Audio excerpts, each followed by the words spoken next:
So, this panel is going to explore the latest Salesforce strategies and insights. So let me invite our speakers. Our first speaker is Mr. John Sarkanyac. Give it up for John. Here we go. Ju panaj do të vërtetoj strategjitë dhe njohurinë më të fundit të Salesforce. Me lejoni të ftoj folësin e radhës, Mr. John Sarkanyac. Is this on?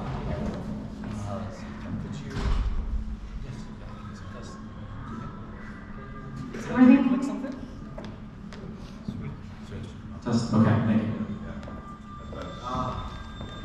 Hi everyone, my name is John. I've been a Salesforce administrator for the past 2 years with experience in both sales and service clouds. I hold 5 certifications and I've worked for companies with as many as 6,000 employees. I'm excited to be here today to talk about one of the most important aspects in Salesforce implementation, which is UAT, or user acceptance testing. I've managed UAT for large-scale Salesforce projects, and I've seen firsthand how an effective UAT phase can set a project up for success.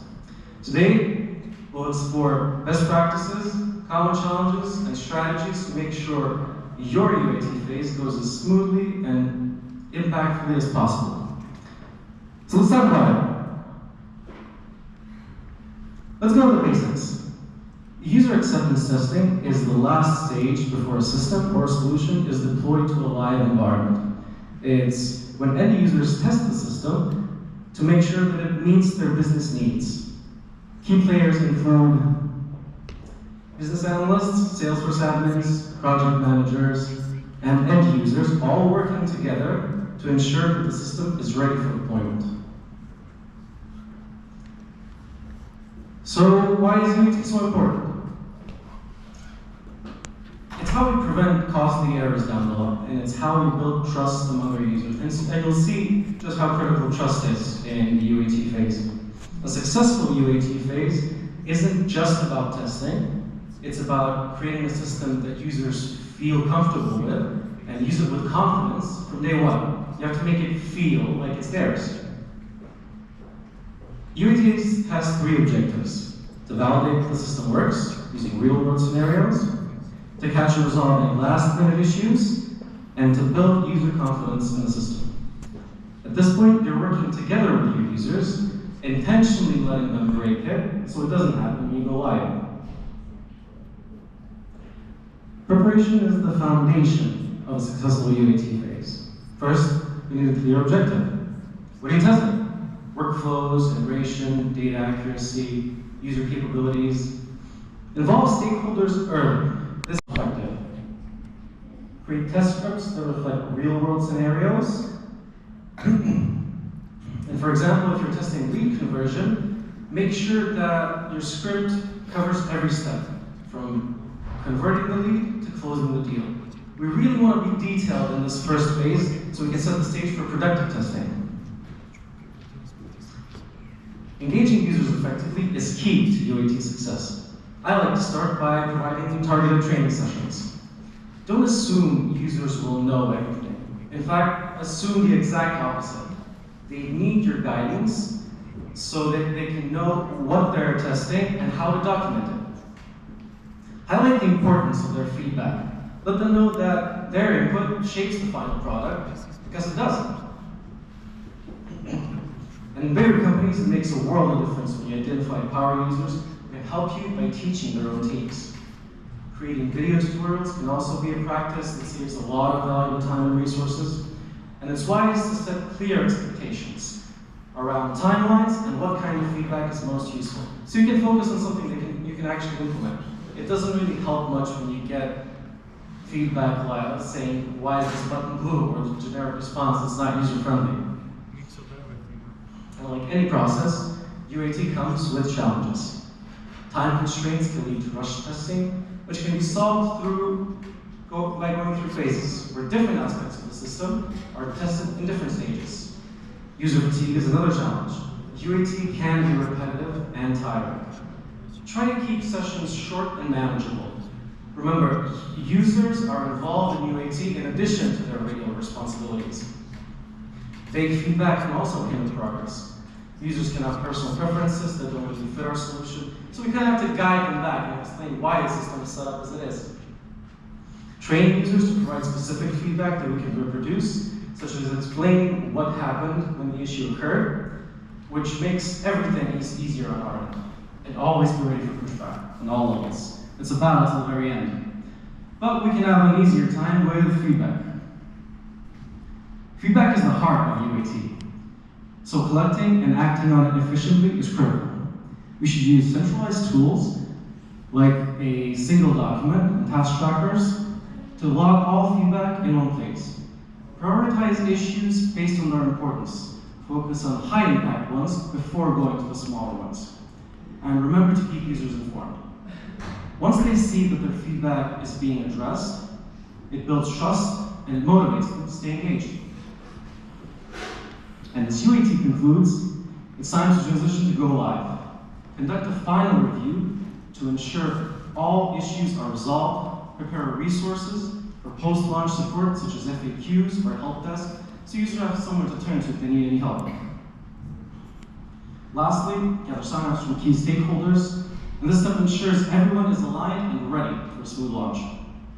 And I will tell you that not every UAT phase goes smoothly or successfully, because we aren't in complete control over the company's choices. A lot of things that are out of our control need to go right for us to succeed. And to wrap up, here are a few takeaways.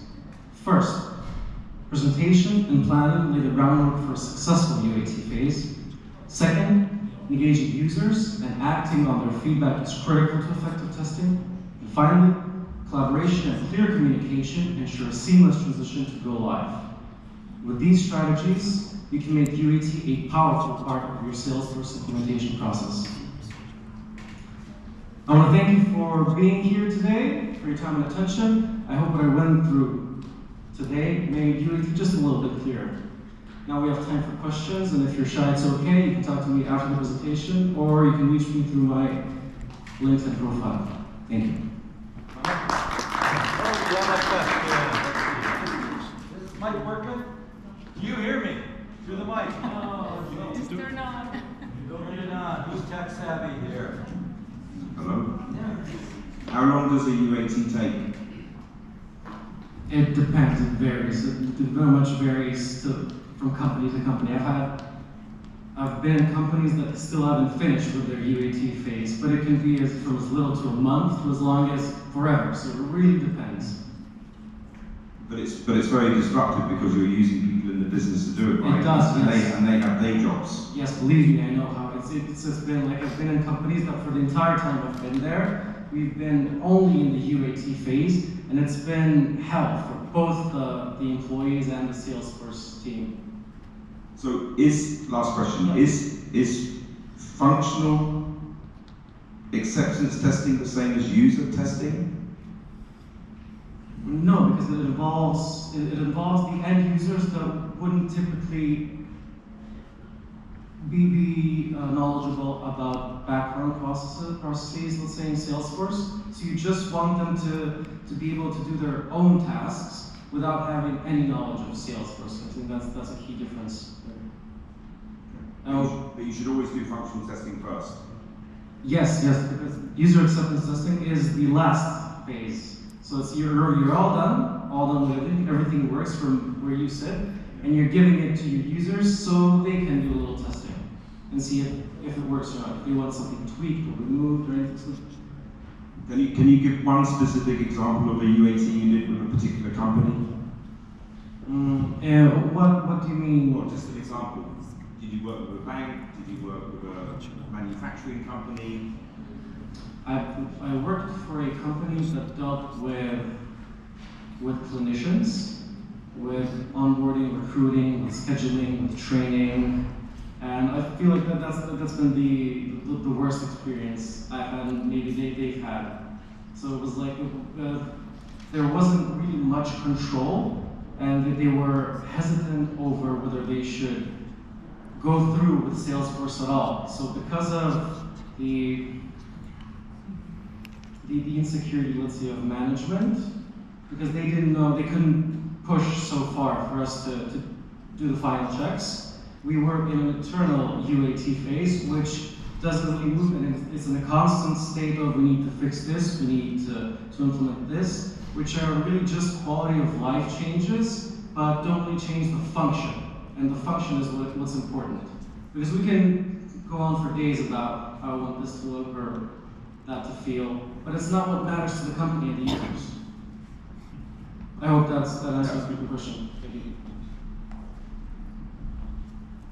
Any other questions?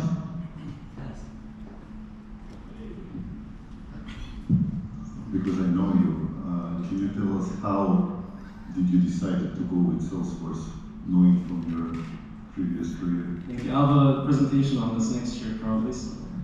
I'm originally a filmmaker, so I graduated in Nottingham in film and TV studies, and for 6 years after that, I tried to get my foot through the door in film, and I'm like halfway there. But in the meantime, I figured I could do something more productive, and Salesforce seemed like it was an easy and linear path to success, to financial stability.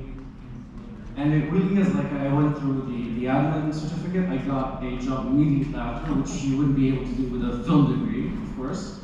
And I've just been rising exponentially from there, and I'm very glad to have made that decision. More on this next year. Is there any similarity between making films and working in Salesforce? Well, communication, I'd say. Communication. It's all about, like, maybe not being a Salesforce admin, but a business analyst has a lot of storytelling that you need to do.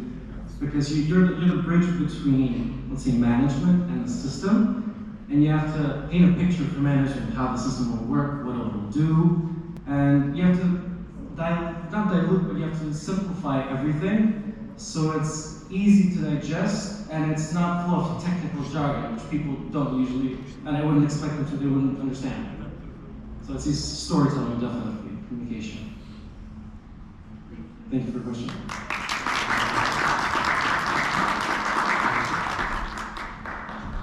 Okay, thank you, John. Let's see, the next panelist.